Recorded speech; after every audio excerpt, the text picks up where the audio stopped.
уксаңар жөңөр чөт. Чачыңар төңөп тик турат да мындайчы. Анткени анан алардын айткандары биз мамлекетке ишенбейбиз. Милицияга ишенбейбиз, мамлекеттик органга ишенбейбиз, биз эчтене коргойт, кайра бизди күнөөлүү кылып кошот. Ата-энеңизге ишенбейбиз дегендер көп. Уялышат балдар айтканданчы. Мага бирөө тийишти деп айтса, анда өзүң ушундай өзүң алып жүргөнсүң, өзүң карадың да деп кайра өздөрүбүздү күнөөлүү кылып коет деп эркек балдар да арасында кыздар дагы бар. Тилекке каршы сөз эркиндигин чектөө аракеттери болуп атат да. Укук коргоо органдарыбыз ашыкча чектөөлөргө барып атат. Эми биз Болот Темиров боюнча өзүбүздүн кайрылуубузду кылбадыкпы? Биздин жаранды күч колдонуу менен мамлекеттен сырткары чыгарып коюш бул одоно мыйзам бузуу да. Эл аралык деңгээлде бекитилген биздин милдеттенмелерди да бузуу. Жылаңач кызды атыр экен деп дагы социалдык тармактарга келишти. Аны ошол элементине ыраазычылык билдирем. Мен өзүм 5-6 сааттан кийин көрдүм. Ошол эме кылып жалоба кылышкан окшойт, блоктоп коюшту да. Бирок аны жүктөп алганга жетиштим, скрин кылып жүктөп алганга. Мындай видеолордун аркасында ким турганын билесиңер өзүңөр. Мен айтпай эле койсом болот да. Ошон үчүн эми бул тилекке каршы азырынча Кыргызстанда болгон көнүмүш. Ким турат? Көрүнүш. Көрөсүз да азыр.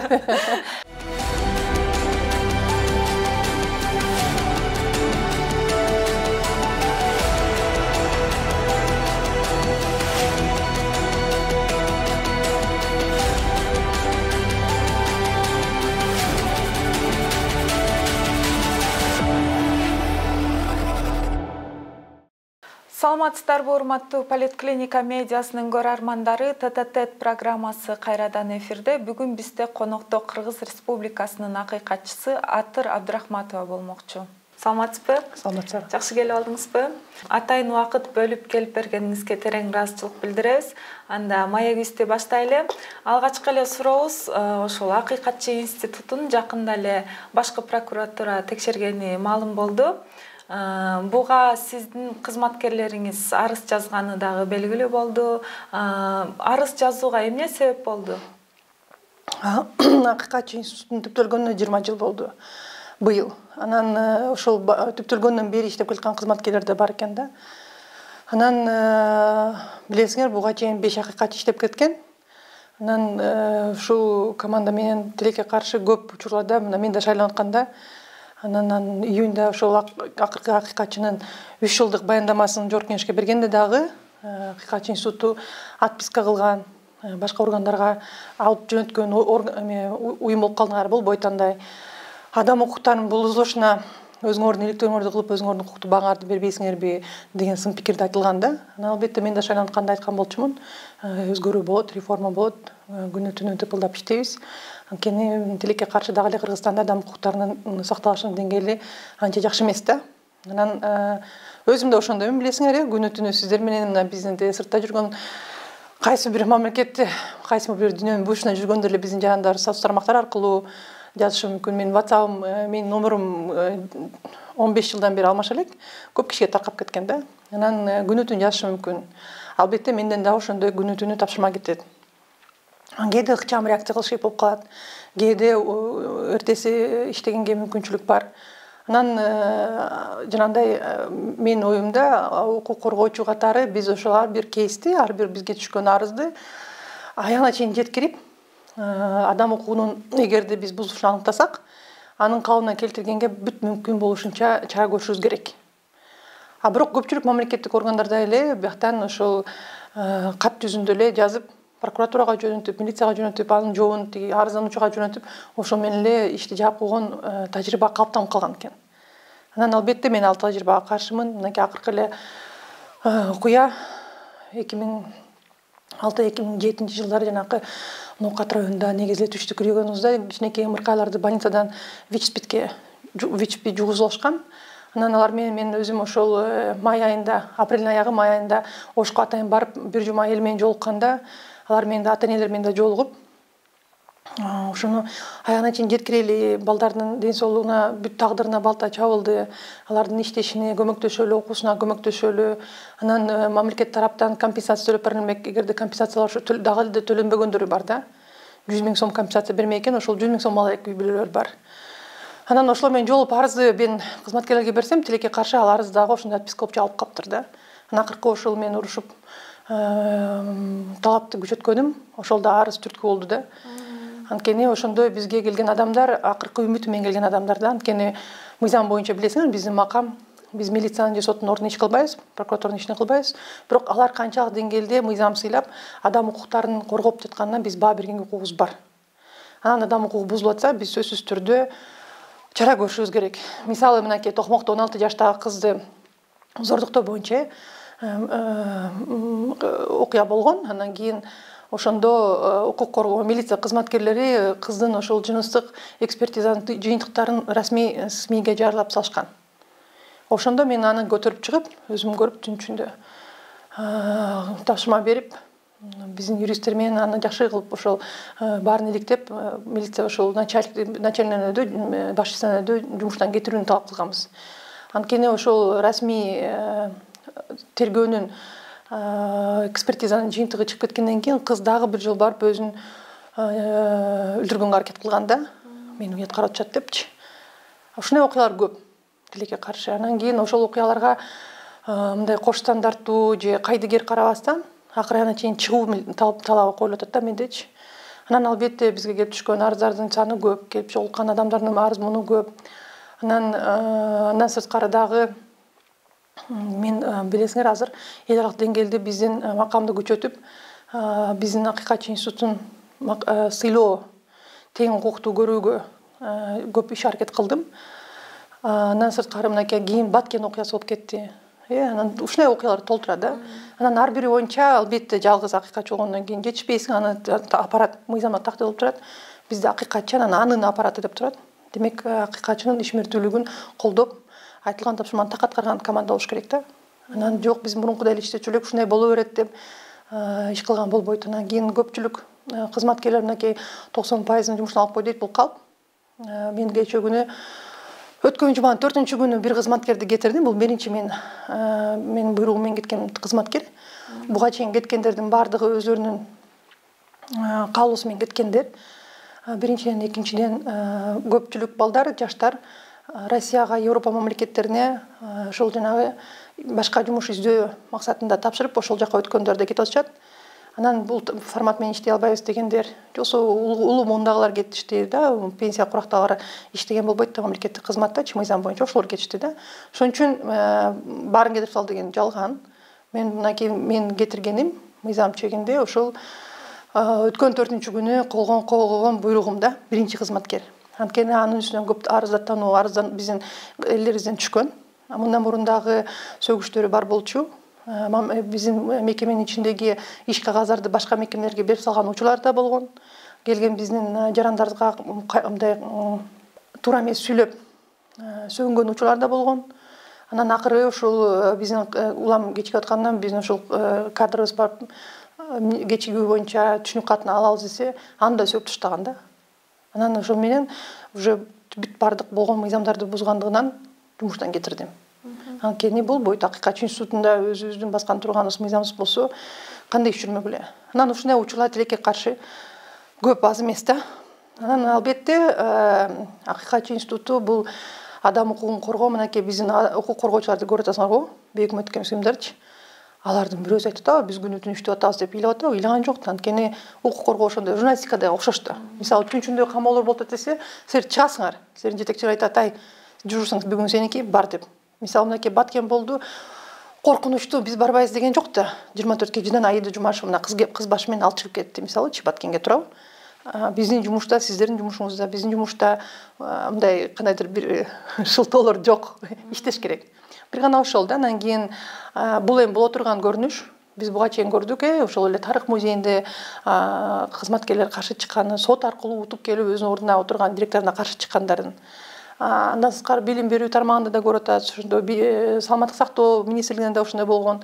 Анан тилекке каршы ошондой иштейм деген адамдарды каралоо менен кетирүү аракеттери бизде көп. Өзгөчө бизде эми Акыйкатчы катары өзүңөр көрүп атасыздар, курч сөздөр айтылып атат.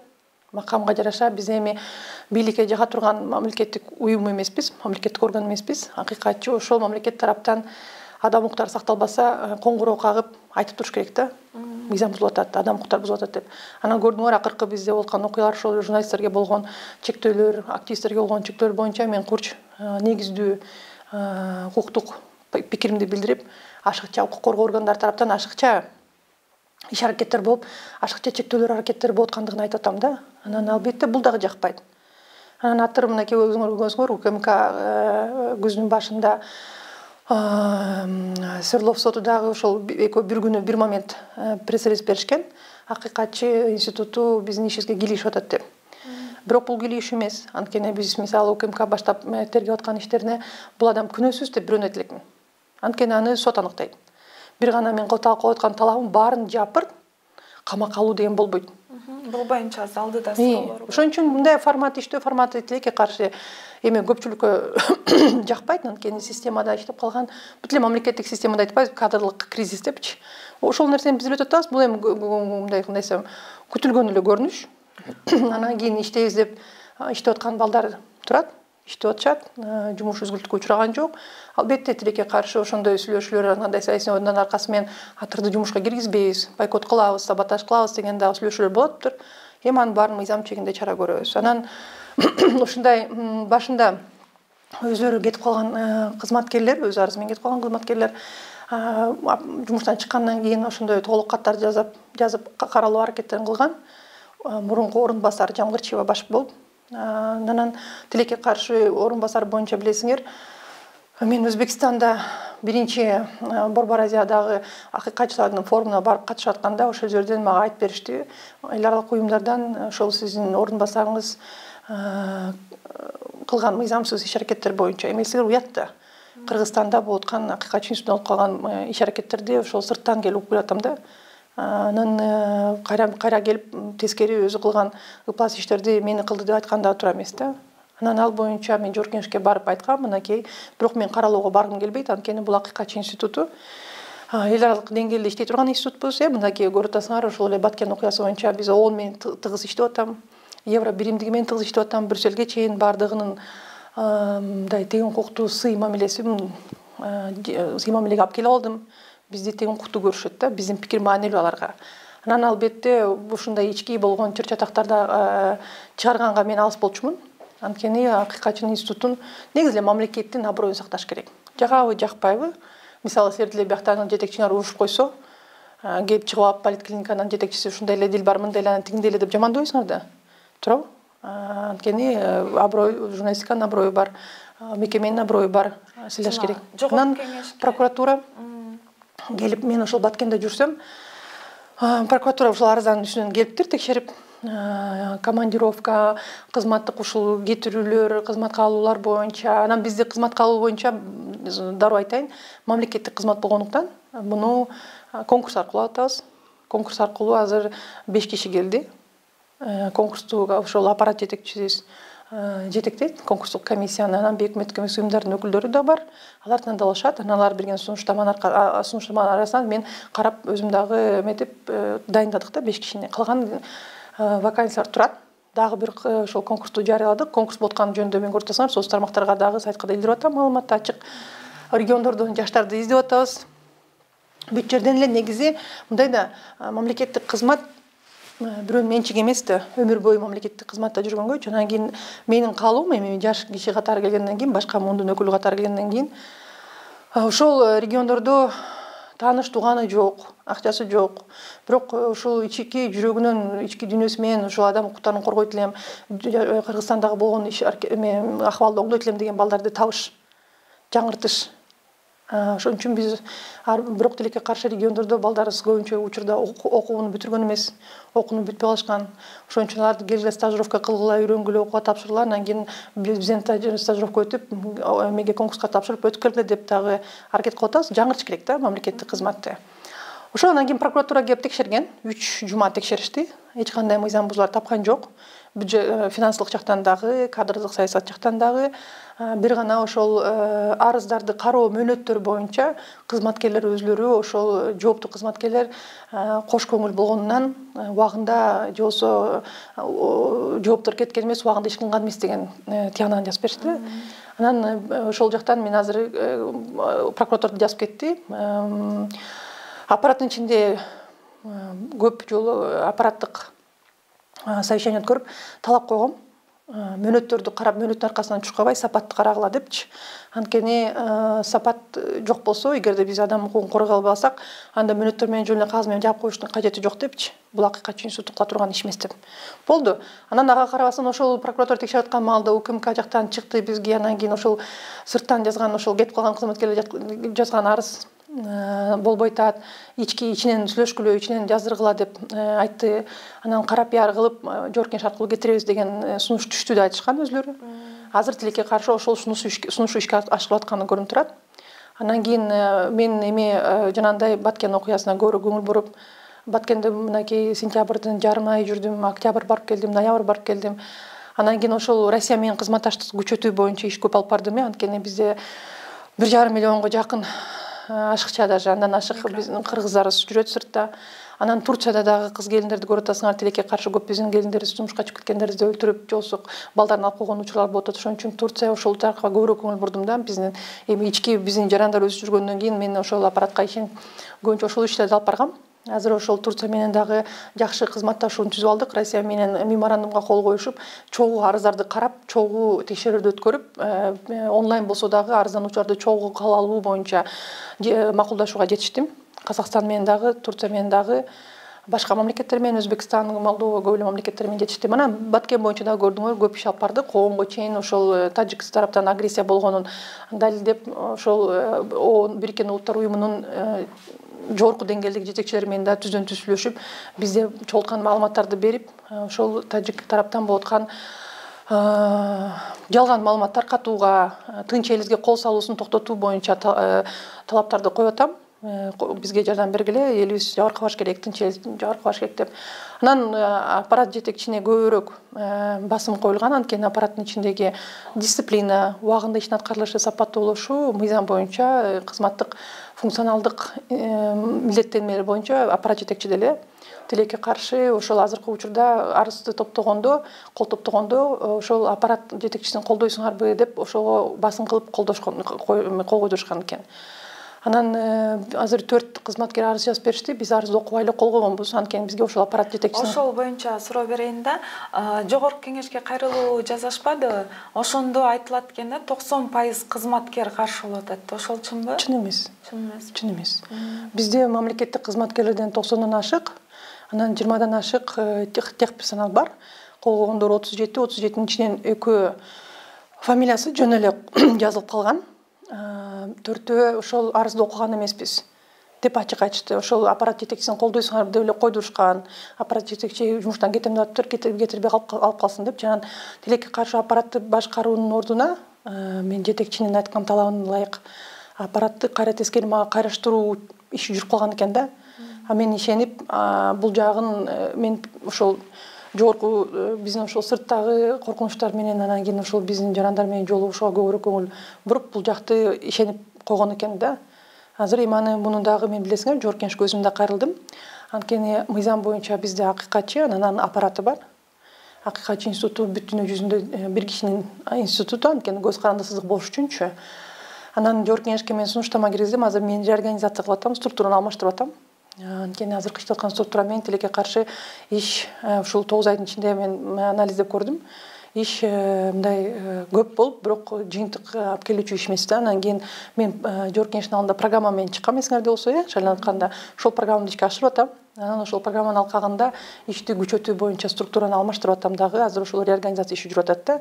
Анан Жогорку Кеңештин ар бир фракциясына депутаттык топторго сунуштама жөнөттүм. Келиңиздер, ушундай улам эле ар кандай имиш ушактарга эле сөз берерби? Келгиле, биз парламенттик органбыз. Келиңиздер, бейик өкмөттүк эмес уюмдарды да чакырдым. Комиссия топтоп атам азыр. Бейик өкмөттүк эмес уюмдар бардыгы өзүнүн өкүлдөрүн беришти. Азыр Жогорку Кеңештин депутаттары менен дагы фракциялардын чечимдерин күтүп атам. Алып чогуу ошол иштин сапаттуулугун, натыйжалуулугун, мен коюп аткан талаптарды келип чогуу карап, аппаратты өзүбүз чогуу түптөөлүү деп сунуш бердим да. Азыр бул ошол Жогорку Кеңештин депутаттары менен, анан бейик өкмөттүк уюмдардын өкүлдөрү менен чогуу ачык карап, ачык кимдин кандай сапатында, кандай иш алып баратканын көрүп, аппаратты бекитебиз жаңы структурасы менен. Анан тем более прокуратуранын текшерүүсү бар, жыйынтыгы бар. Анан кийин прокуратура биздин негизги контроль мындай мамлекеттик деңгээлдеги иш алып баруучу мекеме да. Анан эсептик палатаны да чакыргам. Мен шайлангандан бери эле эсептик палатаны келиңиздер, каржы жагын карап коет да. Бирок каржы жагында эми бизде айлыктан башка анан командировкаларды, ички командировкалардан сырткары ошол аппараттын башка деле бюджет жок да биздечи. Анан айлыктарды быйыл президент жакшынакай алып көтөрүп берди. Анан биздин ошол президент бекитип берген жарлыкка ылайык аппарат айлыктарын алып атышат. Анан айлыктан сырткары үстөк бар. Иштин сапаттуулугу, натыйжалуулугу, демилгелүүсүнө байланыштуу анан кийин ненормированный жумуш күнү болгондо ошого кошумча үстөк төлөп беребиз. Албетте үстөктү жетекчи деп жазылып турат. Эмгек кодексине да ылайык. Ошого ылайык мен айтып атам, эгерде жанагындай отпискалар уланткан учурда мен төлөй албайм. Бул деген биздин мисалы айылда жүргөн эле биздин дыйкан чарбачынын эмгеги, туурабы? Биздин айлык мамлекеттин акчасы жок, элдин акчасы булчу. Анан кийин бизге кайрылган ошол жабыркаган элдердин укугун коргой албасак, кантип алардын акчасынан чай ичебиз деген талап. Анан ага каршылык болуп атканы көрүнүп турат. Эми мындай эле бул эми мындай көрүнүштү айтып атпайм, бардык мекемелер өткөн. Жаңыча көз караш, жаңыча формат, жаңыча талап. Анан мен иштешип калганымда көпчүлүгүңөр билесиңер, чынында эле формат ошондой да, күнү түнү иштеш. Биздин анан кийин башкы биздин ишти балай турган бул эл да. Эл. Элдин ишенимин кетирсек, элдин ошол укугун коргой албасак, анда иштештин кажети эмне? Иштеген турган кажети жок да. Социалдык тармакта да сизге карата каршы пикир жазган бир топ пайда болду да. Мунун артында ким турушу мүмкүн? Негизи эле сиздин кызматтан кетишиңизге ким кызыктар? Эми айтпадым, буга чейин деле ошол ар кандай билдирүүлөр, коркутуулар, ар кандай имиштер жүргөн. Анан кийин кээ бир суроолор боюнча ошол журналисттер, активисттер боюнча курча пикир билдирип атасың, кое турбайсың, буга чыкпай эле койбойсуң, бул сага эле керекпи деген дагы 2-3 жума мурун көпчүлүк кишилерден, жогорку деңгээлдеги кишилерден деле айтылган сөздөр болгон. Жогорку кызматтагыларбы? Да. Эми мен президент эме деген жокмун. Бирок көп эле мындай жогорку кызматтагылардан анан бирок бул мен баарына түшүндүргөм да, акыйкатчынын бул милдети. Айтпай тымпый отуруп алсам деле болмок, бул менин тандоом. Бирок мен ойлойм, бул менин милдетим. Эл алдында берген, жогорку кеңештин алдындагы берген антым, акыйкатты айтыш. Анан айтпай койгон болбойт. Иштеш керек. Ошол анан кийин жакпаса жакпайт, анан кийин мынакей жакында эле өткөн жума жылаңач кызды атыр экен деп дагы социалдык тармактарга келишти. Аны ошол элемент менен ыраазычылык билдирем. Мен өзүм 5-6 сааттан кийин көрдүм. Ошол эме кылып жалоба кылышкан окшойт, блоктоп коюшту да. Бирок аны жүктөп алганга жетиштим, скрин кылып жүктөп алганга. Мындай видеолордун аркасында ким турганын билесиңер өзүңөр.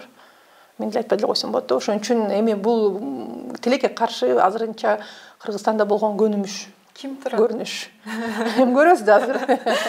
Азыр анан бирок реформа уланат, иштеш керек. Өзүңөр билесиңер, мен мисалы кызматтын аркасынан чыгып алган адаммын. Ошол эле Боршайкомдо иштегенде деле чындыкты айтам деп канчалаган ушундай ушак имиштерди канчалагандай чектөөлөрдү көрдүм да. Анан мындан эме өзүм деле бир шкан орун тапшырып кеткем. Анан маалынан көрө чындык мен акыйкат, анан өзүм иштешим керек да. Мен ошо иштеген көнүп алган кишкем да. Чындачы анан кийин бир гана ошол. Ошон үчүн аркасында ким гана турбасын, кимдин кандай жеке кызыкчылыгы же саясий кызыкчылыгы барбы, мен өзүм милдетимди аткарам. Анан өзүм мисалы жеке өзүм кылып атканыма өзүм ыраазымын да, туура кылып атам. Кээ бир жерден тилекке каршы жетишпей атканым бар, албетте. Жанагындай отпискалар болгон учурда азыр мен бир жума болуп калды. Келгенден бери бардык арыздарды көтөрүп, өзүм кара текшерип чыгып атам. Анткени орун басарым бар, ошол аппарат жетекчиси бар болчу. Анан аларга бөлүштүрүлүп берилген иштер. Ошол жактан дагы тилекке каршы аксактар болуп аткандыгын жанагындай кайра арыздануучулар келип өзүмө кайрылгандарынан көрүп атам да, отписка болуп атканын болбойт андай деп азыр күнгө чейин калсам дагы текшерип отурам да, ар бир арызды карап текшерип чыгам да. Как раз депутаттык комиссия келип ошол өкмөттүк уюмдар менен чогуу караганда ар бир иштин тандап карап көрсө болот да, ар бир кызматкер боюнча кандай иш кылынгандыгын. Ошол. Анан эң башкысы азыр биз акыйкатчы институтун күчөтүшүбүз керек. Анткени билесиңер, азыр эл аралык уюмдардын талаптары коюлган. Биздин министрлик кабинети дагы АКК институтун колдоорун анан кийин көз карандысыздык статусуна жеткирүү милдеттенмесин мойнуна алган. Ачык Дил Жолдубаевич дагы буну бир нече жолу айткан. Акылбек Кусумбекович дагы мынакей биз 26 октябрда биздин ошол 20 жылдыкты белгилөө максатында башка мамлекеттердин акыйкатчыларын чакырганда дагы жолугуп ошону да айткан. АКК институтунун макамын жогорулатабыз депчи, көз карандысыз болуш керек деп. Бул талап эл алык чөйрө менен коюлган талап, мамлекет тараптан алынган милдеттенме.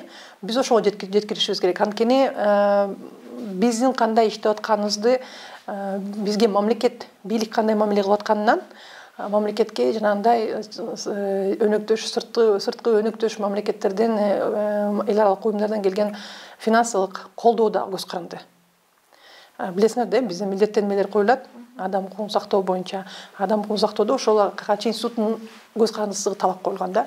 Ошого жеткириш меники азырчы. Анткени эгерде биз АКК институтунда аккредитациядан көрсөт элер эмедечи, анан Россияныкы мисалы статус А эң жогорку. Биздики статус Б. Андан ылдыйраак ошол азыркы мыйзамда жазылган Жогорку Кеңеш акыйкатчынын жылдык баяндамасын угуп канааттандырарлык эмес деп тапса жумуштан кетирет деген бул туура эмес деп айтылган эл аралык коомчулуктан. Анткени биз башка мамлекеттик органдар иштеп атат деп Жогорку Кеңешке айтсак, ал үчүн бизге жумуштан кетириш туура эмес да.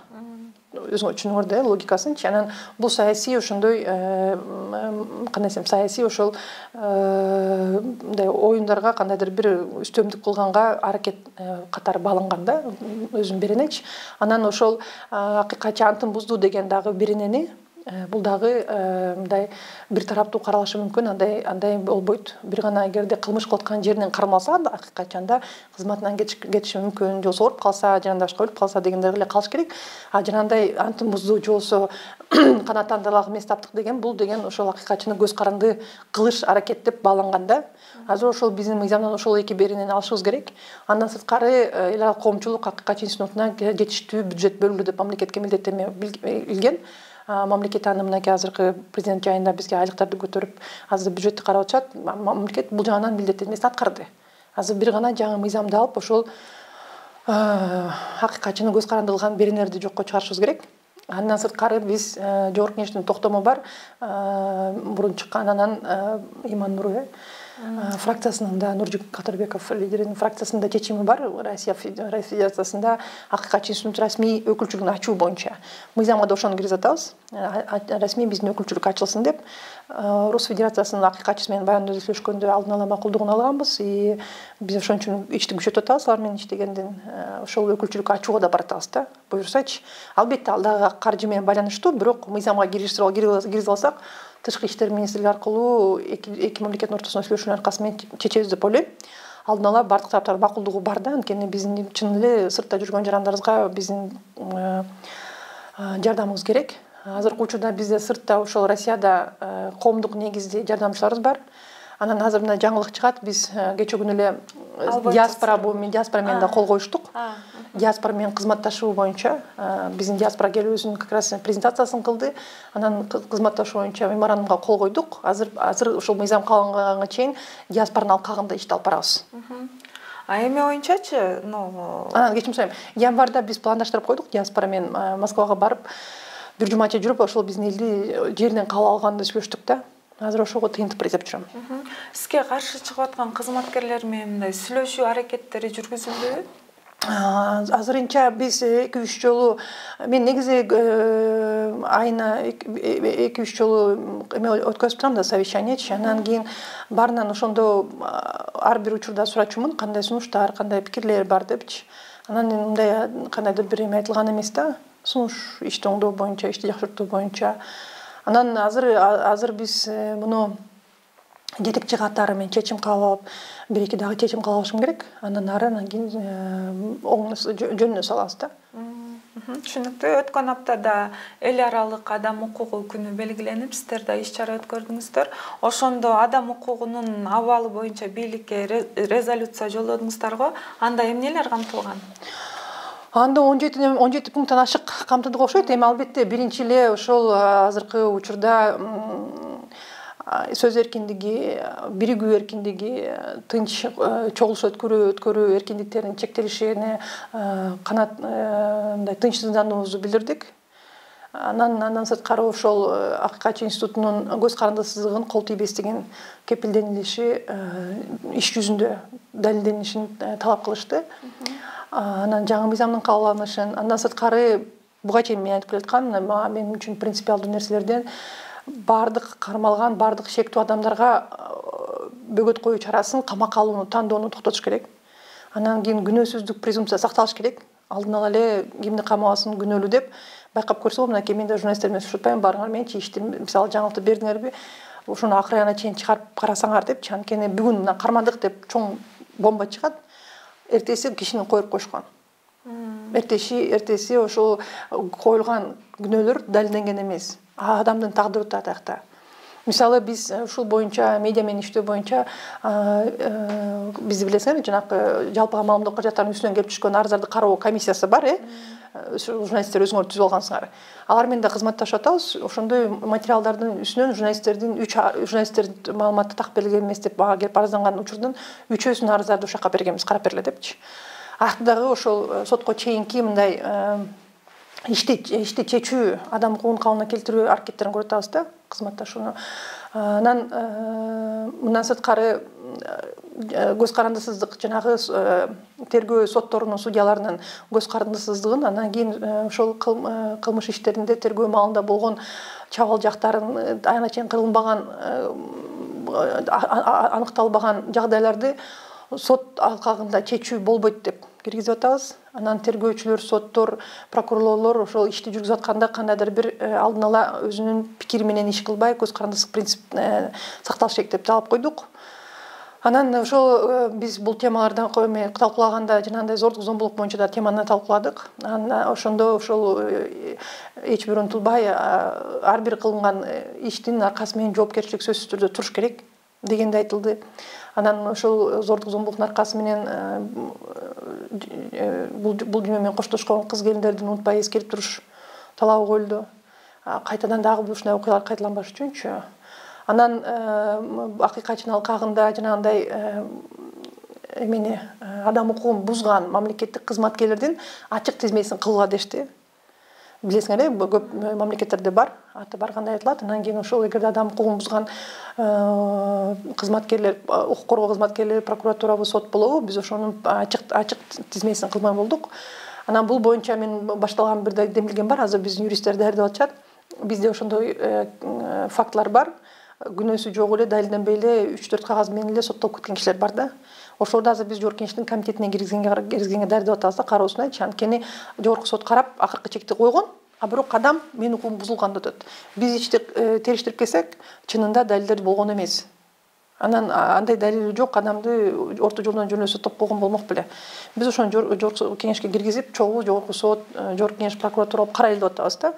Ошондой ар кандай сунуштар. Анан албетте бейөкмөттүк эмес уюмдардын жанагы демилген жаңы мыйзам долбоорлорунун кабыл алынбашы, сөз эркиндигинин чектелбеши, биригүү эркиндиги, тынч митинг, жүрүштөрдү уюштуруу укуктагы чектелбесин деген резолюцияда кабылды да.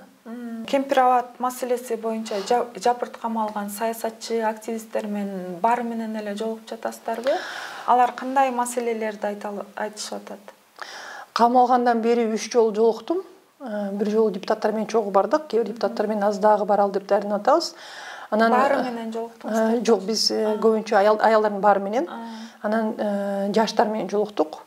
Улумундагы кээрлер менен, бирок улумундагы саясатчылар менен жолуккан жокпуз. Анан бирок алар менен баардыгы менин орун басарым, анан кызматкерлер жолугуп атат. Анан тилекке каршы ошол ден соолук маселеси. Бирок аякта негизи эле буга чейин деле биз айтып келгенбиз, жанагы УКМКнын СИЗОсунда деле өлүмдөр болбоду эле. Ошонун алкагында деле териштирүү жүргүзгөндө негизи эле биздин ошол убактылуу кармоочу жайлар стандарттарга, мыйзамдаа талаптарга ылайык келбейт. Аяка ким кармалбасын, активистпи, журналистпи айырмасы жок, жөнөкөй жанагы ден соолук начарлайт.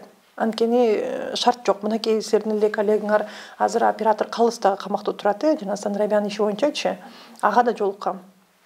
Өзүңөр көрдүңөр, жана кош бойлуу журналист айымды дагы кечке түнү бою ар жак бир жакка алып барып камаганга аракет кылышкан. Аны мисалы барып суруп чыктык, болбойт, кош бойлуу экен, 4-5 ай анан кийин кылган иши бул же бир террорист же экстремист болсо бир жөн, антип камакка алып аракет кылып күчкө салыштын.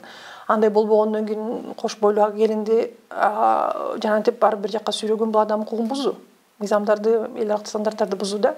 Ошон үчүн албетте эң эле биринчи талап биздин ошол убактылуу кармоочу жайлардын баардык типтерин стандарттарга ылайык келтириш, мыйзамга ылайык келтириш. Аяктан ким барбасын баарынын ден соолугу бузулат.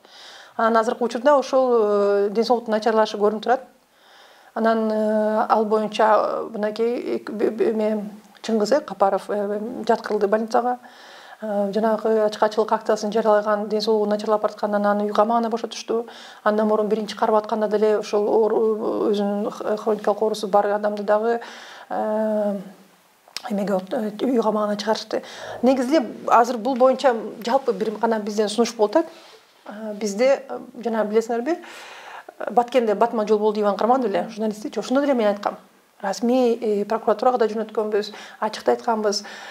Бизде Бангкок тартиптери бар. Эл аралык деңгээлдегичи. Ал тартип боюнча мамлекеттерге баарына милдеттенген. Биздин кылмыш жаза процессуалдык кодексте жазылган. Аялдарга, жаш балдарга камакка алуу болбойт. Бул эң эле мындай орчундуу учурда камакка алынышы мүмкүн, анда дагы кыска мөөнөткө. Анан ар бир учурда аял болобу, эркек болобу, жаш бала болобу, анын ким экенин караш керек, мурда соттолгон, соттолбогонун караш керек, балдары барбы жоктугун караш керек. Ошол ар бир индивидуалдуу караш керек эле да. Тилекке каршы бизде ал бузулуп атат. Мынакей биз СИЗОго барганда активисттер менен жолугуп, башка аялдардын баардыгы менен жолуктум да. Элестеңер, кичинекей ымыркай бала менен жүрөт. 4-5 айлык ымыркай бала менен жана мошенничество боюнча соттолгон.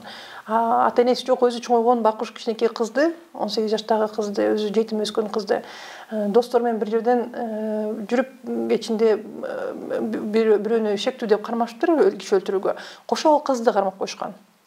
Аркасында киши жок, жетим анткени. Коргой турган кишиси жок. Мына азыр анын иштерин баарын алып биздин кызматкерлерге тапшырма берилген. Карагыла көтөрткүлө депчи. Ошон үчүн андай учурлар тилекке каршы көп. Анан бир гана мен ушул жерден бир гана нерсе айткым келет. Неге? Активисттер жөнүндө сөз эмес. Биздин жалпы ошол кыз келиндерибиздин камакка алынып атканы туура эмес да. Жапырчы. Ар биринин ошол кылган ишинин оорлугуна жараша чара көрүлүш керек да. Анан биз көрүп атабыз, эмнеге мен коңгуроо кагып атам бул суроо боюнча, анткени мамлекеттик деңгээлде коррупциялык ишке шектелгендер, же болбосо жанагындай кылмыштуу топторго таандык деген адамдарды алдына кызыл дорожка салып алып, ассалам алейкум деп тосуп алып киргизип, сый менен узаткандан көрүп атабыз. Эмнеге ушул жөнөкөй кыз келиндерди колун бурап камакка алып атышат? Баарына тең мамиле болуш керек да, туурабы? Анан биз ошол мамлекетке айтып атабыз, биздин бийлик бутактарына, өзгөчө укук коргоо органдарына баарын жапырт камакка алган болбойт. Анткени ар бир учурда ошол талаптар бузулуп, ар бир адамдын ошол кылган ишинин баа берилбей, өзү ким экенине баа берилбей эле жапырт камакка алып коюш. Анан кийин аларды ошентип жанагындай начар жагдайларда кармаш, бул адам укуктарын бузуу. Бир келиндин 2 баласын апасынан бөлдүрүп, уже тиги детдомго берип коюшуптур. Ким карайт аларды? Ата энеден баланы бөлгөн болбойт. Туугандарына эң биринчи ирет туугандар, жакын туугандарын таап, ушул жакын туугандарына бериш керек эле, энеси камакта тургандачы. Ошондой окуялар көп тилекке каршы. Ошон үчүн биздин жумуш ушундай да, мындай выгорание деп коет го орусча. Негатив көп. Мына өзүм деле карайсам. Шайланганда кеткенде эле азыр да, баарыбыз деле ошол аппараттын кыйналып турганы, жанагындай негизи эле мындай агрессия, же болбосо мындай терс пикир, терс манай болгондо эле бул ошол бизде мен эмелерден да сурап атам, азыр кризис центрден шайлангандан бери бизге психолог өзүбүзгө керек депчи. Анткени күнү ар бир биздин кызматкер жок дегенде 1-2 адам ошондой кайгы муңун угат да. Аябай чоң түшүк. Анан мисалы силер жаман жаңылыктар көрүп болот тилекке каршы. Бирок жакшы жаңылыктарды деле окуп, жакшы жаңылыктарды өзүңөр жаратып атпайсыңарбы? Бизге тилекке каршы жакшы жаңылык менен келишпейт. Бизге ошол кайгы муң менен келишет. Бирок мынакей жаңы алынган биздин кызматкерибиз бар. Жаңы иштеп баштаткан, окууну бүтүп, армияга барып келген бала экен, конкурстан өтүп келди. Жалил деген бала 2 ирет ыраазычылык кат алды. Биздин арыздануучуларданчы бирөөсү мына Жогорку Кеңешке чейин Тихона деген биздин арыздануучубуз Жогорку Кеңешке чейин ыраазычылык катын жазып, мага ошол кызматкерге жазып жибериптир да, сиз сөзсүз түрдө карап койгула, ушунчалык жакшынакай акырына чейин иликтенге жардам бериш деп. Ошондой учурларды көргөндө сүйүнөсүң. Жанагындай жапырт баарын камап койгондо, кыз келиндердин кайгы муунун көргөндө, өзгөчө аксакалдар апаларыбызды, аталарыбызды көргөндө албетте жүрөгүң ооруйт. Анан ошондой мындай ички өзүбүздүн дагы негативге мындай көбүрөөк берилген дагы эме, бул психологиялык эме да, тилекке каршы. Ошон үчүн азыр биз сөзсүз түрдө жанагы Кемпир-Абадка камалгандар боюнча биз башынан аягына чейин көрдүңөр, буга чейин мындай эч ким иш алып барган эмес. Дем алыш күнү болутканына карабай, биздин кызматкерлер азамат ошол күнү жапырт чаалышып өзүнүн иштерин так аткарышты. Мен аны башкарып аттым. Андан кийин массалык маалымат каражаттары коргоо жана өкмөттүк эмес активисттер, юристтер бизден маалымат алып атышты. Андан кийин биз ошол камалгандарын, бөгөт коюу чараларын карагандарын, анан кийин азыр ошол апелляциялардын баарын мониторинг жүргүзүп атабыз. Алыбыз жетишинче. Ал боюнча жалпы жыйынтыкты биринчи мониторингдин жыйынтыктары боюнча Жогорку Кеңештин ар бир депутатына, анан кийин президентке жөнөткөнбүз. Ошондо биз экинчи ирет апелляциясыз кара электе жөнөткөнбүз. Кайтадан каралып чыгыш керек. Бөгөт коюу чараларын камакка алынган туура эмес депчи, ар биринин жагдай өзүнчө каралыш керек. Мисалы ошол эле Атай Бейшенбекти өзү айтат, адвокаттарды айтып атышпайбы? Ал чогулушка барган эмес депчи. Анын негизи ал иш боюнча акыр аягы соттун чечими чыкканга чейин күнөөлүү же күнөөсүз деп айтыш болбойт. Анан кийин бир тараптуу массалык маалымат каражаттарынан бир тараптуу булар даярданган, тигинткен мынткен деп чыккан маалыматтарда бул туура эмес, адам укуктарын бузуш. Биз эми анын баарын каттап Жогорку Кеңештин депутаттарына бердик. Азыр экинчи отчетубузду даярдап атабыз. Кайтадан Жогорку Кеңешке, президентке да жөнөтөбүз. Анан өткөн жума мен адвокаттардын баары менен жолуктум. Бардык ошол камалгандардын адвокаттарын чакырып, алардан азыр ошол алар фиксация кылган бул мыйзам бузуулар боюнча башкы прокуратурага көңүл буруу актысын жөнөтөбүз. Андан кийин соттор кеңешине дагы дисциплиналдык чара көрүү боюнча сунуштама жөнөтөбүз. Анан алардын кээ бирлери суранышты, бизде иштей турган жагдай жок, мүмкүн болсо ушул жерден силердин аппараттан, институттан бир орун бербейсиңерби депчи. Анан макул деп уруксат бердик. Азыр ошол приказ менен бекитип, кирип чыккандарын эметиш керек да, тактап. Аларга ошол үчтөө шартына түзүп беребиз да. Адвокаттар менен тыгыз кызматташтабыз. Адвокаттар тилекке каршы ошол аркасынан аңдуу болуп аткандарын айтып беришти. Анан ошол мүмкүн болушунча далилдер менен, сүрөт, видеолор менен берсеңиздер деп сурандык да. Анан азыр ошол негизи эле тергөө жагын, кылмыш иштери менен иштөө жагын, ошол бул зордук, зомбулук маселеси болобу? Ошол форумдан мисалы мен көтөрдүм да, мындай болуппайбы? Карасаңар, аялдарга, анан кийин жаш балдарга болгон зордук, зомбулук учурларда мен айтып атам, укук коргоо органдары убагында иш кылбайт. Тилекке каршы биринчи арызды каттабайт, арыз алгылары келбейт, өзүң күнөөлүүсүң, өзүң кийингениңди карабайсың, өзүң сүйлөгөн баскан турганын карабайсың депчи. Анан тигилер илактап атып же урушуп атып арыздарын алдырса, өз мөөнөтүндө карабайт, өз мөөнөтүндө жанагы сот медициналык экспертиза дайындалбайт. А бизде балдар боюнча кодексте так жазылган. 10 күндүк мөөнөттө балага карата зордук, зомбулук болсо, 10 күндүк мөөнөттө экспертиза дайындаш керек. Анан бир гана сот медициналык эмес, дене боюн, психологиялык экспертиза дайындалыш керек. Анан кийин психологдор жаш баланы алдаганга жөндөмү барбы, жогуна баа берет да. Анан ошол ишке тилекке каршы так аткарылбайт. Анан ошон үчүн биринчи далилдер чогулбагандан кийин жабыркаган тарап өзүнүн укугун коргогонго далилдер жоготуп кетет. Кээ бир учурларда мынакей бизде бар, сокулукта айтып келем го, демеле сокулуктар менен 1 жылдан кийин дайындашкан. Экек баланы, кичинекей баланы зортошкан фактысы боюнча. А 1 жылдан кийин ким бар, ким жок, кантип аныктайсың зортоо болгон болбогонун? Туурабы? Анан ошол эле Токмок боюнча, ошол эле мына Бишкекте баягы өздөрү сотто милиция кызматкерлери өздөрү аралашкан зомбулук боюнча. Анан аялдарга болгондо ошондой. Мына көп учурларда иштерди анан кийин экспертизасын убагында жүргүзбөгөндөн далилдерди чогултуу мүмкүнчүлүк болбой калат дагы. Күнөөкөр тарап басым кылып, кайра тескерисинче жана тыйным берип, ишти переквалификация кылганга апарат дагы, ишти ошо менен жаап коюшат. Биз ошону айтып атабыз. Эмнеге бул жактан силер шашпайсыңар? Прокуратура муну текшербейсиңер. А бирок активист, журналист дегенде ыкчам иш аракет болот. Туурабы? Эмнеге коштандыртуулук болуп атат деп, мисалы ошол форумдан мен айттым да, бул коштандыртуу болбош керек. Бардыгына бирдей шарт болуш керек, туурабы? Ошондой эле шыктануу, ошондой эле тез ыкчам иш кылууну зордук, зомбулук маселеси боюнча кылышпайбы? Эмнеге кылынбайт? Прокуратура азыр чоң албетте бизге таарынгандай эле эмеси бар, жагдай. Анткени мен айтканым ошол биздин мисалы адам укугу бузулду деп тапкан учурда дагы мен жөнөткөн көңүл буруу актысы бул сунуштама негизинде. Мамлекеттик орган аткарса аткарды, аткарбаса койду.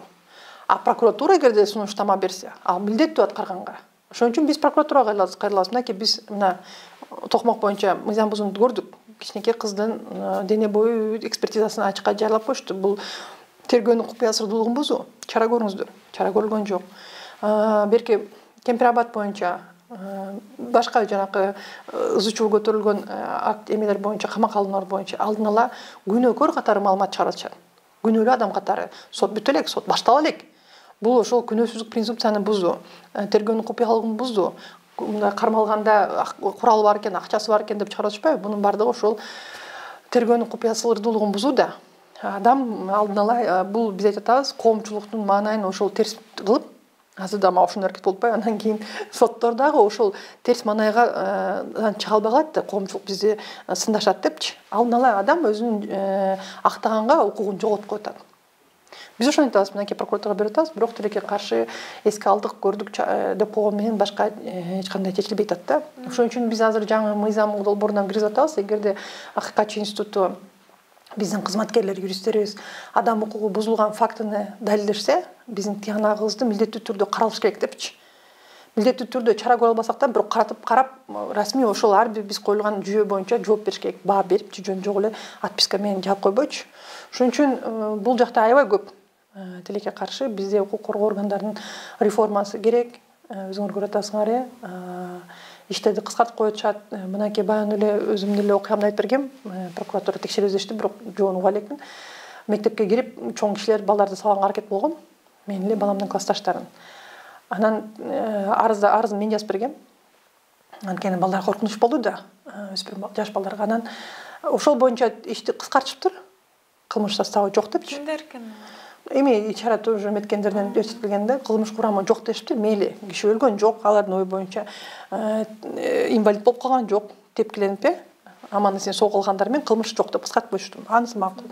Бирок мен сырттан кисилерди кармасам өлтүрүп коймок элем дегенге баа берилген эмес. Анан эң жаманы жок дегенде ошол мектептин ичиндеги видеонун камерасынын наблюдениесин алган, эмесин жазуусун алган эмес элесиңер. Кантип андай ишти алдын ала текшеришти? Тергөөчүлөр эмне иш кылды эгерде ошол видеону албаса? Чоң суроо да. Мындай иштер толтура эсиңер, мына мен өзүм турам, албетте мен жумуш менен бошобогондуман, мен бардыгы эле жарандырга окшоп арызымды кагаз жүзүнө жазып жүрүп атам. Эне катары. Мен өзүм укугумду билем. Эсиңер, билбегендерди кантип? Мына системаны иштебегенде, анан албетте зордук зомбулук болгон учурда биздин кичинекей балдарыбыз, мынакей биз Тинский жер бүт жерден какшап келатат, баарыбыз билебиз, Инстаграмда атайын баракчаны ачты активисттер. Ошол кичинекей балдарга, жаш өспүрүмдөргө, жаштарга болгон зордук зомбулук, жанагындай тийишүү аракеттери боюнча балдар анонимдүү түрдө өзүнүн тажрыйбасын жазып атышат. Окусаңар жүрөңөр чөйт. Чачыңар төңөр тик турат да мындайчы. Анткени анан алардын айткандары биз мамлекетке ишенбейбиз. Милицияга ишенбейбиз, мамлекеттик органга ишенбейбиз, биз эч кимди коргобойт, кайра бизди күнөөлүү кылып коюшат. Ата-энеңизге ишенбейбиз дегендер көп. Уялышат балдар айтканданчы. Мага бирөө тийишти деп айтса, анда өзүң ушундай өзүң алып жүргөнсүң, өзүң карадың да деп кайра өзүлөрүбүздү күнөөлүү кылып коет деп эркек балдар да арасында, кыздар дагы бар. Айта алышпайт. Ошон үчүн биз азыр ал жактан дагы ишти күчөтүү аракетин көрүп атабыз. Бирок жаштарды ошол кайра ишенимди мамлекет, биз деле мамлекеттик органбыз да. Аларга ошол ишеничти туудуруу, ишеничти жаратуу аябай оор экен да. Ишенбей калышкан. Анан бизди аяна чейин ким коргой алат, баштап анан аяна чейин калып калат деп. Мисалы, сиздер дагы бизден келип ошол окуяларды алып кетесиңер, пикиримди алып кетесиңер, мен дайыма суранам, аяна чейин жеткирип бергиле деп. Азыр мен ошол форматты киргизем, сөзсүз түрдө ошол арыздануучудан, жабыркаган тараптан өзүнө макулдук алам. Журналисттерге берейинби сурап атышат депчи, макулдугун бербесе бербейм. Алар дагы тилекке каршы айтып атышат. Мынакей журналисттер көтөрөт, хайп кылышат, материалдарын өзлөрүнүн жана көрүүлөрүн чоңойтушат, а бирок биздин тагдыр калып калып атат. Мына нарындагы жаш баланы жалгыз эненин жалгыз уулу экен. 3 дагы эжекелери, карындаштары бар. 15 бала келип тепкилеп койгон. Кичинекей карындашына келип түнчүнө тийишкенден урушуп куалы ийсе, 15 бала келип туруп арматура менен алып башын жана чыккан эсиңерде сүрөттөрү башын талкалап салган. А ошондо биздин экспертиза эмне дейт? Сот медициналык экспертизасы ден соолугуна жеңил залакат дегенди. Ошо менен энеси мына биз чылладык, кайдадан экспертизаны дайындаттык, болбой эле бармак басты көз кыстыгып ишти кыскартышты. Чындык каякта. Анан албетте ошондой нерселерди аяна чейин карагыла, аяна чейин чакыргыла, чагыла өзүңөр деп жаман көрүнөм мен кызматкерлерге. Мына 16 жаштагы баланы эсиңерде маскеши барып үйүнө аракет кылган киргенге милиция дароо шарт камакка алып койгон. Барып санкциясын өзүм катышып, камакка алган укугуңар жок деп атып, камак санкциядан бошотуп алганбыз. Үй камагына чыгартылганбыз. мамлекет тараптан адвокат берилген тилекке каршы ишти переквалификацияга кылдырган эмес, кечиккен эмес. Келип бизге кайрылган ордуна эмнегедир президенттин атына кат жазган. Чырылдадым, 1000 жол жазып, мына апасы кечээ эле жазды, рахмат сизге, өзүңүз балаңызды чуркадыңыз, өзүңүз балаңызды документтерди алып кел деп талап кылдыңыз. Мага кызматкер айтат, эмнеге сиз чаласыз? Өзүңүз кызыкчылыгыңыз барбы деп. Айтам, албетте. 16 жаштагы баланын тагдырын сактап калышкам, эмнеге менин кызыкчылыгым болбойт? Кудайдын немеси экен, буйругу экен, ал бала менин алдыма түшүп калды, мен анын алдынан чыгып калып жашоосуна отурам. Демек мен аны бүт колумдан келишинче жардам бергенге аракет кылышым керек да. Энесине чалып өзүм чырладым. Кел адвокатыңды жөнөт деп адвокат тилекке каршы келбей койду. Мына адвокаттардын үстүнөн дагы бизге келип түшкөн арыздар көп тилекке каршы. Өз ишин туура эмес кылган, ошол эле силердин кесиптешиңер калысты камакка алганда сурак болгондо адвокат катышкан эмес. Келип жөнүндө документ кол коюп кетип калган. Эсиңер кантип? Мына журналисттиңер, бирок силер өзүңөрдү тергөөчү менен кантип иш алып барыш керек, милиция кызматкери менен кантип сүйлөшүш керек билбейсиңер да. Туурабы? Алар болсо керектүү соолорду берип, керектүү жакка сөздү ойду бурдуруп туруп каалаган нерселерди алып алышат. Адвокат отуруш керек. Ишин так билген, чын дили менен эптеп эле жанагынтип кагазга кол коюп подписка кылып койгон эмес, чын дили менен ошол адам үчүн адамды коргоп калганга аракет кылган адам керек да. Биз азыр юстиция министрлиги менен, мисалы, тышкы иштер министрлиги менен катуу жакшы иштеп келатабыз да, кызматташтык күчөтүп. Юстиция министрлиги Аяз Батыркулович аябай чоң реформаларды кылып атат, көрүп атасыңар ал дагы. Анан биз жакшы команданы түптөп алды буюрса. Анан биз айтып атабыз, ошол бекер мамлекет тараптан кепилденген адвокаттардын ишмердүүлүгүн биз мониторинг жүргүзөлү. Анткени арыздаттануу көп. Ал азыр анда реформа кылды, служба кылды, мурун центр эле, азыр служба кылып күчөтүп атат макамын. Келди мониторинг кылгыла, өзүңөрдүн көз карандысыз бааңарды бергиле, чара көрөбүз деп экөөбүз сүйлөшүп атабыз. Азыр биз ошол методологиясын кылабыз. Пробация сонун институт пайда болду. Пробация менен уже иштебиз баштадык. Биринчи мониторинг жүргүздүк. Пробация кызматы боюнча жакын арада мына тегерек сөөл болот, жыйынтыктары боюнча. Анан адам укуктары жаатында бизде дагы чоң жетишкендиктерден жанакы Бириккен Улуттар уюмуна биз альтернативдүү баяндаманы берген укугубуз бар. 20 жылдын ичинде бир дагы каччы муну кылган эмес. Мен быйыл ошол Бириккен Улуттар уюмунун адам укуктары боюнча комитетине аялдарга, анан жаш балдарга болгон зордук зомбулук боюнча альтернативдүү баяндаманы жөнөттүм. Азыр могу ызычуулардан бошосом жакшы болот эле, тиги балдар комитетине дагы альтернативдүү баяндама жөнөткөн атам да. Бул биздин мамлекетте ошол АКК институтунун күчтүүлүгүн, адам укуктарына көңүл буруларына чоң мындай эме да. Жетишкендик. Ушул кызматка дайындалгандан баштап эмнеге жетишпей жатасыз? Эмнеге жетишпей атам? Тренировкага жетишпей атам. Майдан бери тренировканы таштап коюп, бир аз ошол ден соолук, анткени ошол кайгы мундук атканда өйдө ылдыйлар жумуштан мынакей уртасынан өйдө ылдыйлар болот, саясий да кандайдыр бир оюндар болуп атат. Тренировка мен ойлойм бул эң жакшы нерсе. Сөзсүз түрдө машыгуудан калбаш керек да. Мен ошондон калып калдым.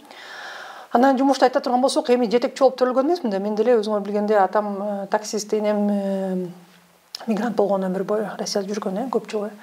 Анан өзүм ушул Кудайдын колдоосу менен өзүм ушул өзүмдүн ишимди өзүм эле алып келатам да. Кандайдыр бир олигархтарга же кланга тиешем жок. Ошон үчүн балким жөнөкөй элибиз жакшы көрүп биздин кара кыз деп жакшы көрүшөт да. Анан албетте жетекчи болгонду үйрөнүп атам. Анан атайын мен 3-4 эмелер менен курстар менен сүйлөшүп, ошол курстардан өтөйүн дегем да.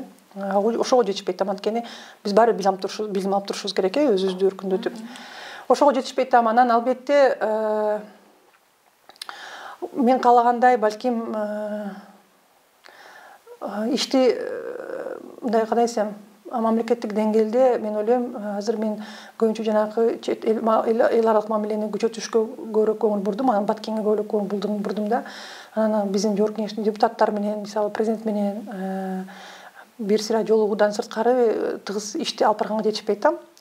Анткени биз расмий билдирүүлөрдү кылып атам, биздин арыздарды, отчетторду чогултуп берип атам.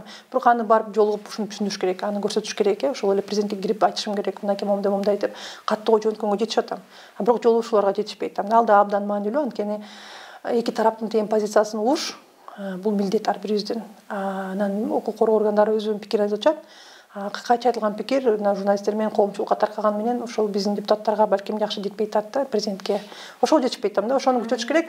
Анткени ошол мен биринчи койгон эмнеге чет мамлекеттер менен көбүрөөк ошол Россия менен түшүнгөнгө көрө Турция менен анткени биздин жарандардын укуктары бузулуп аткандан тызылдап ошого көбүрөөк көңүл буруп жүрүшкадым. Анан баткен болуп кетти. Андан улам ООН Евросоюздар менен кызматташууну күчөттүм. Алар менен кызматташуу аябай жакшы азыр буюрсачы, колдоосу сонун. Анан аларга дагы ошол азыр менин жардамчым, анан жаңы бир кыз келди. Ошол экөө англисче билет, ошолор колдоп атышат да. Алар да жетишпейт, анткени андан сырткары мисалы жардамчымдын мен ишимди кылыш керек, анан тигин кылыш керек, муну кылыш керек жумуштар көп да. Азыр ошол эмнеге реорганизацияга баратам, структураны так алмаштырып атам да. Мурункудай болбойт депчи. Мурункудай чаржайт болуп элек, тилекке каршы баардыгы көп жумуш менен бирок жыйынтыгы жок болгондой көрүнүп атат да. Анан өзүлөрү да чарчайт. Келип конкреттүү эмне болгонун баалап көрсөтүш оор. Анан азыр биз атайын мен ошол пландаштыргандарыман көп нерсе кылынды. Мисалы даже ООНго чейин альтернативдүү баяндама кылганга жетиштик. Эсиңер, эми буга чейин эч ким кылган эмес.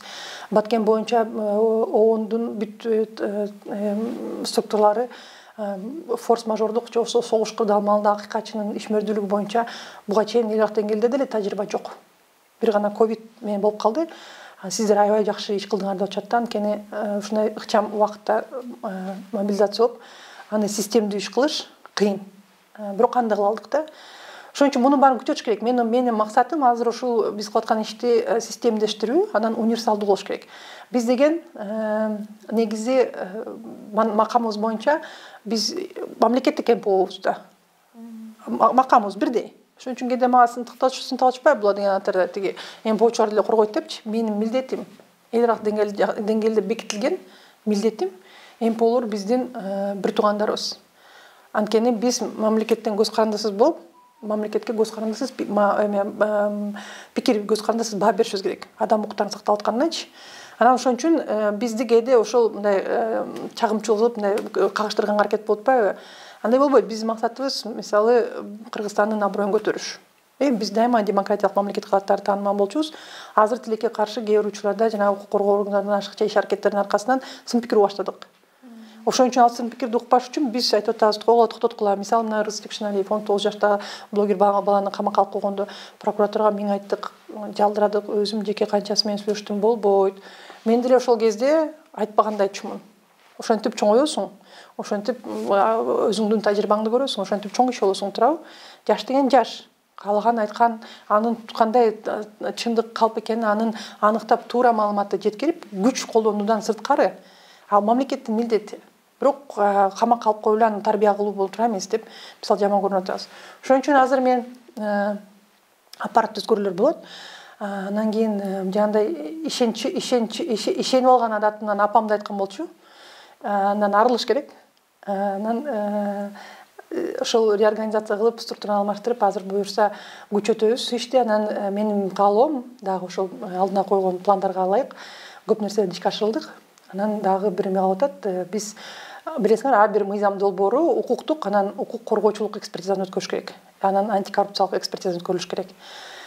Азыр балдарды ошол юристтерди ошол менен баяндама жасап күнү түн иштеп аткан балдарга айтып атам. Биз регионалдык адам укуктары боюнча регионалдык институтту каттадык Минюстан. Азыр ошол жакта аркылуу экспертиза мамлекетте ошол жогорку кеңеш болобу, министрлер кабинети болобу, кимиси болбосун, мыйзам долбоорун илишсе, биз ага укук коргоочулук экспертиза кылалы депчи. Анткени бүт адам укуктарынын сакталышы, сакталбашы, ким каяктан кандай ката болуп аткандыгы бизге келип топтолот да, көбүнчө маалыматчы. Ошонун алкагында мыйзам кабылданса, биз айтышыбыз керек укук коргоочулук жактан, укук коргоочу катары адамга туура келе, адам укуктарын бузабы, бузбай депчи. Ошол экспертизаны институционально мыйзам чегинде бизге бекитишек болуп атат да, менин максаттардын бири. Ошого жетишсек, мисалы биздин өнөктөштөр айтып атышат, аябай жакшы идея. Анткени бул системдүү мыйзам долбоорлор кылып атканда баланс сакталышына дагы жол берет депчи. Мисалы азыр жанагы бейөкмөттүк эмес уюмдар боюнча 2 мыйзам долбоор чыкпады. Мен ЭКОнун Европа кызматташтык уюмунун ОБСЕ БДИПчине кайрылдым, анан Венециялык комиссиясына кайрылдым да. Түздөн-түз Венециялык комиссияга кайрылган укугум жок. Бирок БДИП аркылуу чогуу өзүңөрдүн тыянаңарды бергиле деп кайрылдык. Андай мүмкүнчүлүк бар. Анан албетте ошонун баарын изилдегенге, иликтегенге убакыт.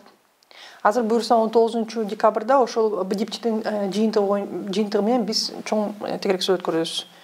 Анан ошондой мындай институционалдуу нерселерди түптөш керек да.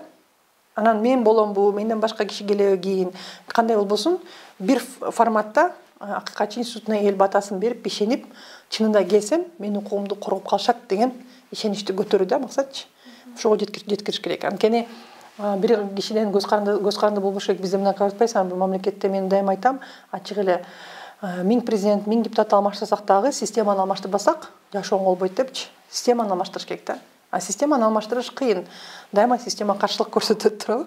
Бирок алмаштырышыбыз керек. Мисалы бизде мына эң эле өнүгүп аткан, мен ойлойм, даже биздин өкмөттүк уюмдарда дагы мындай стагнация болуп калган да. Журналистика өнүгүп атат. Карагачы, эмне кылып атасыңар, иликтөөлөрдү кылып атасыңар, база данныхар менен иштеп атасыңар. Десең уже акыр аягына чейин иликтеп туруп чыгарып коюп атасыңар. Сонун иш да. Ушул журналистикада журулушуп, силер аябай жакшы мындай өсүп келатасыңар. Калган тармактар тилекке каршы калып калып атат. Анан дагы бир чоң максат, азыр структураны өзгөрткөндө да киргиздим. Мигранттар менен иштөө өзүнчө сектор болуп атат. Анткени буга чейин жок болчу. Анан бизнес менен иштөө боюнча сектор түзүп атабыз. Анткени бизде бизнес омбудсмен ачылып калган, билесиңер, буга чейин акыйкатчылар бизнести коргоо боюнча иштеген эмес да. Хотя бул биздин да макам. Бүт адам укуктар келет да. Азыр бизнес омбудсмен тилекке каршы өтүп кетти. Анын ордуна башка шайланганга чейин биз орун басарлар менен иштеп, кызматташтык боюнча сүйлөштүк. И атайын ошол биздин структурада бизнести коргоо, анан бизнестин ичинде адам укуктарын коргоону да киргиздик. Анткени мисалы банктардан же болбосо чоң корпорацияларда эмгек укуктары сакталбагандар көп кайрылат да бизгечи. Ошого дагы анан жанагы ихлас, анан кийин башка жана сатылык, агына деген толтура финансылык пирамиданы көтөрүп чыкпадыкпы? Азыр ошонун дагы ошол тармак менен системдүү иштегенге алып барам да.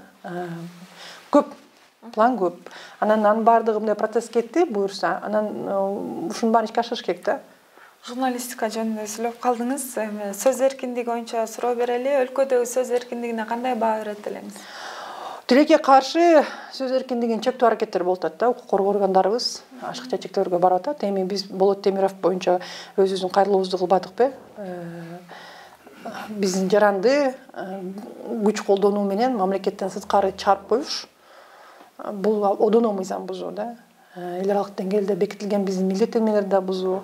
Анан бизде конституцияда кепилденген да, ар бир биздин жараныбыз өз жарандуулугунан өзүнүн пикиринен сырткары каршы жарандуулуктан ажыратылбайт. Мамлекеттен сырткары чыгарылбайт деп турат, кепилденип турат конституциядачы. Ошол да берине бузулуп калат атпайбы? Анан бизде эми мен кайрылуумда да кылдым го, жаман көрүнүп, социалдык өнүктүрүү министрлигинин өзлөрүнүн расмий эмес маалыматтарынан, тегерек солдордун айтылган маалыматтарынан 600 миңге жакын биздин жарандар, кыргыздар ошол эле учурда Россия жарандуулугуна ээ. Анан эсиңер бир Болот Темировдун эгерде окуясын ала турган болсок, анда калган 600 миңди ошом чыгарып ийебизби? Болбойт да. Баарына тең болуш керек. Анан тилекке каршы бизде эмнеге бул мындай көп жарандарда эки паспорт бар, эки жарандуулук бар. Анткени мамлекетте азыр мына аракет кылып атышат, экономиканы өнүктүрөбүз деп, ар кандай аракеттерди, бирок буга чейин бизде жумуш ордунары жок да. Карабайсыңарбы? Азыр мурун мигрант дегенде биздин апаларыбыз болсо, азыр мигрант дегенде жаштарсыңар. Көп жаштары сыртта жүрөт. Мына биздин жумуштан эле 3-4 сыртка чыгып кетишти да, ошол иштегенгечи. Мына мурун беришкен экен, заявкаларына өтүп, бираз кетип атышат да. Же кармай албайсың. Үй бүлөсүн багыш керек. Эмне кыласың? Жумуш орду менен баардыгы камсыз эмес. Айылдарды карап көргүлөчү. Мынакей азыр жанагы согушка дагы биздин жаш балдарыбыз 2,5 миң доллар төлөп беришет экен, эстеңер. Согушка катышканыначы. Ошонун айланасы менен кетип, канча бала өлүп калып атат. Анан ошол биздин жарандарды өзүнүн ишин, жашоосун жакшыртуу үчүн аракеттин аркасы менен эки мамлекеттин жарандуулугуна ээ болгондугу үчүн бир тараптуу кыргыздын жараны экенин унутуп коюп, сен Россиянын жаранысың деп сыртка чыгарып коюш болбойт да. Андан дагы макул кыргызда жараны биз жаздык го, кайрылуумда жаздым. Анын кыргыз жараны экенин унутуп койгон күндө дагы мынтип көз жаап койсок дагы, бияк жагында орус Россия Федерациясынын жараны деп чыгарып койгондо, анда дагы 3 күндүк убакыты сар болчу. Керектүү документтерин, карточкасын банкалык, анан кимге чейин алыш керек эле да. Анысы жок эле, аны мынтип барып туруп эле күчкө салып берсең, элестеңер эртеңки күнү сизди, мени баары чыгарып коюшу мүмкүн. Анан бунун аркасы менен эң жаманы биздин мамлекет, билесиңер, сырттан грант алат. Анан алар ошол биздин Евросоюз болобу, Евробиримдиги болобу, ООН болобу программалар ким болбосун ошол адам укуктарына сакталып атканына баа берип, ошол милдеттенмелерди мамлекетке коюп, анан грант беришет да, акчанычы. Ушул адам укуктарын сактаган милдеттенмелерди сактагыла, өнүктүргүлө депчи, өркүндөткүлө деп. Анан ушундай укук коргоо органдарынын мындай ашыкча чабал иштеринин аркасы менен биздин эл аралык деңгээлде аброюбуз чыгып атат да. Эстеңер, эртеңки күнү бир кайсы бир милиция кызматкерине же милиция эмесинде кызмат адамына жакпай калсаңар, силерди ушинтип чыгарыбы? Же УКМКнын дагы бир кызматкерине жакпай калсаңар, силерди ушинтип пайдап чыгарабы? Ушул да. Анан андай иштер улам эле боло берсе, мамлекет башка мамлекеттерден сырт каралып калабыз.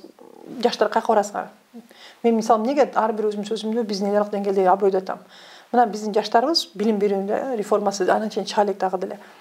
Көпчүлүгүңөр аракет кыласыңар. Сырт карап окуп келгенге, туурабы? Анткени сапаттуураак билим алып келип, мамлекетти өнүктүрөйүн деген ой менен көп жаштарыбыз. А бирок визага барсаңар, Европа мамлекеттери кыскартышты, Америка кыскартты. Бардык мамлекеттер кыскартышат. Азыр Россияда жанагы согушка байланыштуу биздин балдар айга чыккылары келбей калды, коркуп, туурабы? Согушка аралашып кетпейли деп. Ошон үчүн бара турган жагы ошол. Европа же Америка же Турция. Турциянын гранттары жанагы билим берүү жакка берилген бизге берилген мүмкүнчүлүктөр азыраак. Талаптары жогорураак да, башкачараак да. А көбүнчө шарты ыңгайлуу кедейген багалын баласы өтүп кетет турган, башкысы ойлонуп иш кылгандары өтүп кетет турган бул Европа мамлекеттери. Алар кыскартып атышпайбы? Биздин жаштар чыкпай атат, силердин мамлекетиңер ушундай деп чийип коюп атышат. Канча мынакей барып алып көрсөңөр статистикасын, биз ушундай ашыкча кандайдыр бир жеке таарынычтын аркасы менен ашыкча адам укуктарын чектөө менен биз мамлекеттин аброюн өлтүрүп атпайбызбы? А бул залакасы мынакей баардыгы тийип атат. Быйыл билесиңер, биз жанагы сырткы карызды төлөөлөрүбүз башталат, төлөмдөрүбүз, мамлекетке акча керек. Мамлекетке эл аралык деңгээлде колдоо керек. Ошол эле Баткен маселесин, чек ара маселесин чечүүдө. Агрессорду кантип токтотосуң эл аралык деңгээлде колдоо жок болсо? Мына президент барып сонун сүйлөдү. Былтыркы окуядан эмнеге учпагонун дагы аныктады, туурабы? Анан биздин элибизди коргош үчүн чоң кадам таштады. А бирок бияктан келгенде саботаж болуп, укук коргоо органдары колун бутун байлап коюп атса, адам укуктарын чектеп. Ким колдойт? Расмий мамлекеттин позициясы да бир киши айтты, президент айтылгандан кийин ошол позициядан чыкпаш керек. Мына президентке таарынгандарга мен айтам, менден келип сурагандарга, сен менен келип иштеп көрсөңөр, 90 киши тапшырма берсең, жанагы отписка менен жаап коюшат. А президент айланасында канча адам? Канча кызыкчылык топтор бар? Ал ооба деп макулдашып, оны сүйлөп келсе келип бүткөн жок иш, туурабы? Аны эмне айтабыз? Мен аны саботаж дегенден башка эчтеке деп айта албайм да. Тилекке каршы бир момундай элдин кызыкчылыгы үчүн бир муштум болуп иштегенге жете албай атабыз. Албетте бүт жерде ушундай ырк кетип эле бири-бирибиздин аркабыздан чалып бутуп эле, кандайдыр бир кызыкчылык издеп эле, жеке кызыкчылык, жеке таарыныч жогоп кетип атат да, мамлекеттик кызыкчылыктанчы. Ошон үчүн андан сөз эркиндигин чектеш мүмкүн эмес. Тарыхты деле карасакчы, канча бизде окуя ошол сөз эркиндигин чектөөдөн башталган, туурабы? Анан улам эле мен былтыр деле 2017-жылы деле президент шайлоодон кийин кээ бир биздин ушул саясатчылар атыра биз деген азыр оппозициялык топ түзөбүз, анан каршылык көрсөтөбүз дегенде айткам, шайландыңар 6 жыл иштейт. Мен бир каршы сөз сүйлөйм. Өзүбүздүн тандообуз үчүн өзүбүз жоопкерчилик тартканды үйрөнүшүбүз керек. Жакпай чыпырып түшөбүз, кетсин деген тажрыйбаны калтырыш керек. Анткени биздин такыр эле мамлекетти ар бир революция, ар бир ушундай толкундондон кийин мамлекет артка кетип атат. Байкасаңар, бизге инвестиция келбей калды, ишенбей калды. Азыр канчадан бизнесмендер келет, региондордогулар да арзан келишет, ачык айтылары келбейт, коркушат, келип текшеришет. Батса болуп атат, кичинекей майда жерден кармап алышып, акча төктүрүп атат. Аны ким токтотот? Бизге кандай, биз инвестициясы жок, кантип мынакей көл тегерегин курабыз дедик, жол кылабыз дедик Жалал Абадтан бери. Толтура нерселер, пландар айтылып атат, бирок ишке эмнеге жакшы ашпай атат? Анткени жетекчи бирди айтса, команда да оюндар башкача кылып коюп атат, өз кызыкчылыгын. Анан кийин эми ар бир укук коргоо органдын көңүлүн карап отурсак, анда биздин журналисттердин 90%, активисттердин 100% камакка алып коюш керек. Туурабы? Же баарын күчкө салып сыртка чыгарып коюшат, чынындачы. Анан кийин мындай сын пикир айтканда деле биз, мисалы мага деле мына сын пикир айтып атышпайбы? Мен каматам деп атамбы? Же колун сындырам деп атамбы? Туурабы? Же сотко берем деп атамбы? Уят эле да.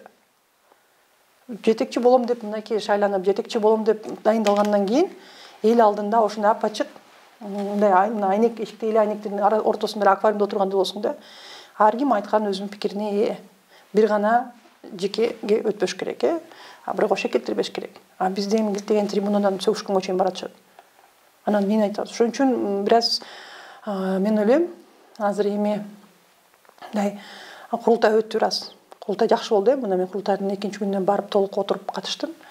Элдин айтылган сын пикирлерин актан келип, мага дагы ошол таластан келип эчеке айтып кетти. Мен Сакарды менен анда ишин жаап коюштур, тилекке каршы отписка кылып, өмүр бою күйөөсү менен билим берүү тармагында иштеген экен. Батир алам десе, ыргытып ишкен да тизмелерденчи. Биздикилер дагы жаап коюшкан экен. Отписка азанда көтөрүп чыктым.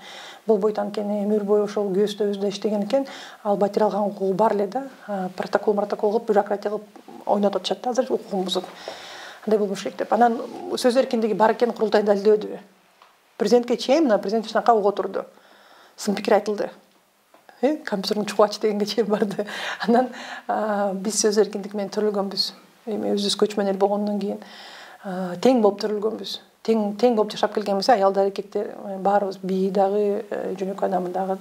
Ошон үчүн бул тең укуктуулук менен сөз эркиндигинен биз эч ким ажырата албайт да. Ажыратуу аракеттери эч кандай жакшылыкка алып келген эмес.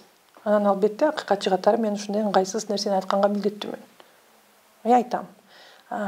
Биз сөз эркиндигин азыр мына Казакстан менен просто эл аралык деңгээлдеги иш аракеттерди күчөтүү максатында көрүп атпаймынбы? Мисалы Казакстан, Өзбекстан, азыр Казакстан мыйзамын кабыл алып акыйкатчысынын мурун 13 киши иштесе, азыр 100гө чейин чоңойтуп атышат. Мамлекет акча таап атат, эрки бар. Өзбекстанда ошондой. 2 айдын биринде эле чоң иш эмелерди өткөрүп атат, талкуулардычы. Мамлекет колдоп атат. Анткени адам укуктарына бардыгы түшүнүштүү. Адам укуктарына көбүрөөк көңүл буруп, акыйкатчы институтун колдоп, ошол сөз эркиндиги, адам укуктары жаатындагы иш аракеттерди ачыктап күчөтсө, эл аралык деңгээлде макамы жогорулайт, демек инвестиция жогорулайт жана башка аракеттер болот. А бизде тескерисинче болгон байлыкты, болгон жетишкендикти биз тескери ошондой жеке кайсы бир кызыкчылык, жеке бир таарынычтын аркасы менен жоготуп атабыз да. Туурабы? Мына сөз эркиндиктен ушул да. Ачык сезип атасыз, мен атам. Анан ал нерсеге айтып атпаймынбы, жетекчи болуп мен деле үйрөнүп атам. Мен деле катачылык кылам. Эмнеге жашырыш керек? Ошо эми баарыбыз үйрөнөбүз. Төрөлүп алганда эле бирөө президент болуп туруп, же төрөлүп алганда эле бирөө акыйкатчы болуп туруп, же журналист болуп туруп, ага деле үйрөнүп атпайбызбы? Туурабы? Материал алганда силер үйрөндүңөр. Ошондой эле да бул жашоо. Андан кийин кайсы бир жерден катачылык болуп аксап атсаң, аны сындаса, эл кел алып эле баса калып, аны тиги камакка алып, же болбосо тиги сыртка чыгарып ийген туура эмес да. Ачык болуш керек. Анан биз ачык коомдобуз. Элибиз мындай чынында баарыбыз бири-бирибизди жакшынакай тааныйбыз. Менин аркасынан ким турганын сопсонун билебиз. Анын баарынан журналисттер чыгарып атсаңар, силер ошого силердин милдетиңер. Силер ошону чыгарбасаңар, демек жаман журналистсиңер. Ишиңерди так кылбай атасыңар, туурабы? Силер милдеттүүсүңөр. Мен акыйкатты айтыш, чындыкты айтыш милдетим болсо, силер ошол чындыкты чукуп чыгыш, көрсөтүш силердин милдетиңер. Андан кийин ошол силер өзүңүздүн милдетиңерди такат кылып атканыңар үчүн силерге кандайдыр бир чектөөлөрдү киргизип, коркутуу аракеттерин кылыш бул туура эмес. Болду. Анда маекти жыйынтыктайлы, сизге дагы бир жолу ыраазычылык билдиребиз. Анда урматтуу Политклиника медиасынын көрөрмандары, ушун менен эфирди жыйынтыктайбыз. Эфир аркылуу амандашканча саламатта калыңыздар.